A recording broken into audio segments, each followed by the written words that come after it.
Join me as I dive into the psychology behind why we often think everyone agrees with us, and see if I can change my mind on a few hot topics. You know that feeling when you're in a conversation, and you're convinced that everyone else shares your opinion?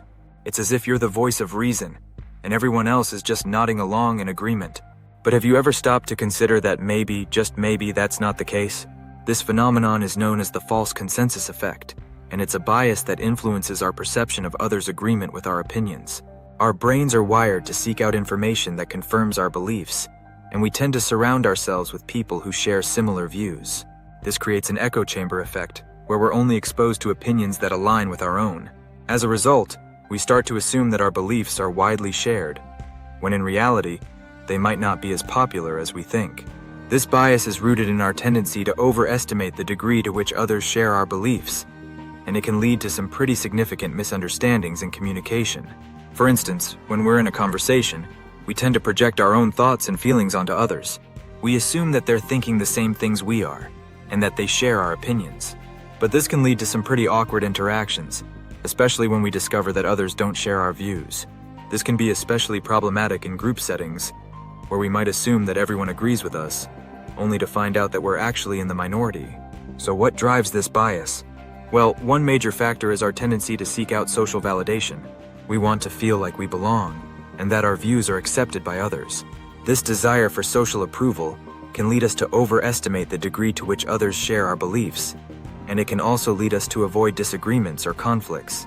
But by doing so, we limit our own perspectives and insights, and we might miss out on valuable opportunities for growth and learning.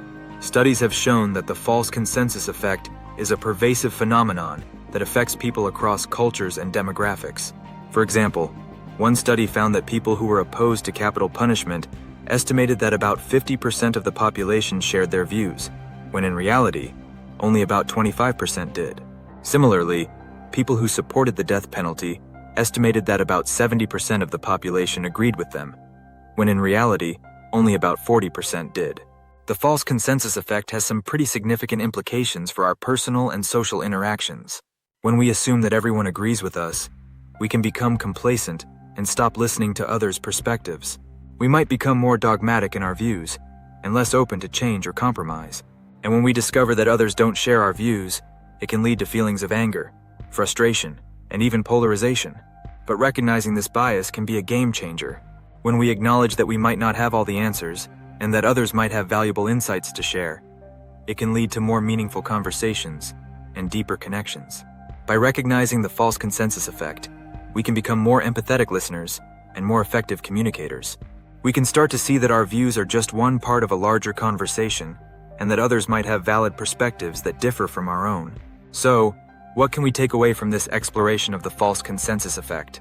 Firstly, it's essential to recognize that our views are not always widely shared, and that others might have different perspectives.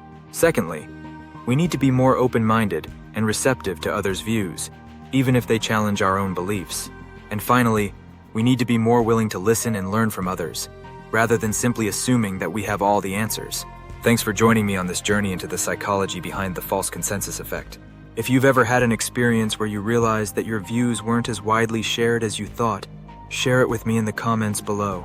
And if you want to learn more about psychological biases and how they influence our behavior, check out my video on the Dunning-Kruger effect.